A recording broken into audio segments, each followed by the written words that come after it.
सतत देशी दारू घेतल्यानंतर डोक्यावर काय परिणाम होतो ह्याचं उत्तम उदाहरण म्हणजे संजय राजाराम राऊतची सकाळची प्रेस. बाजूला उभ्या असलेल्या बडगुजरला अजून खड्ड्यात टाकण्याचं काम या संजय राजाराम राऊतनी केलेलं आहे. आतापर्यंत बडगुजर काय बोलत होते की मी सलीम कुत्ताला ओळखतच नाही, मी त्या पार्टीमध्ये गेलोच नाही, ते फोटोग्राफ मॉर्फ आहेत. पण काल रात्री तर संजय राजाराम राऊतनी सांगून टाकलं की तो एक अपघात होता. म्हणजे अप्रत्यक्ष पद्धतीने स्वीकारलं की ती पार्टी झालीच होती. मोठा फोटोग्राफ दाखवतोय कुठला तरी भाजपच्या पदाधिकाऱ्याचा. कुठला तरी पुरावा दे. बिनपुराव्याचं भोकण्याचं काम तर संजय राजाराम राऊत नेहमीच करतो. आम्ही पुरावा दिला, व्हिडिओ दाखवले आणि त्यानंतर आरोप केले.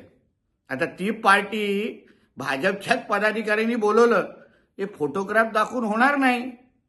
मग तुझेही फोटोग्राफ एका डॉक्टर महिलेवर आम्ही दाखवायचे का? आणि मग तुझे आणि तिचे काय संबंध आहेत ह्याबद्दल वेगळी माहिती द्यायला प्रयत्न करायचं का? म्हणून फोटोग्राफ दाखवण्याच्या अगोदर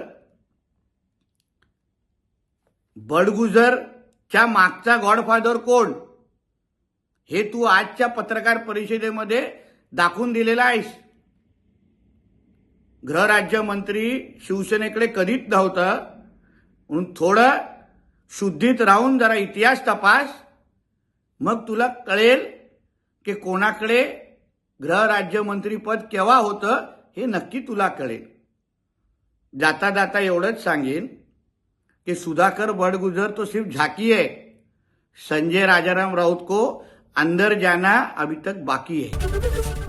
एबीपी माझा, उघडा डोळे बघा नीट.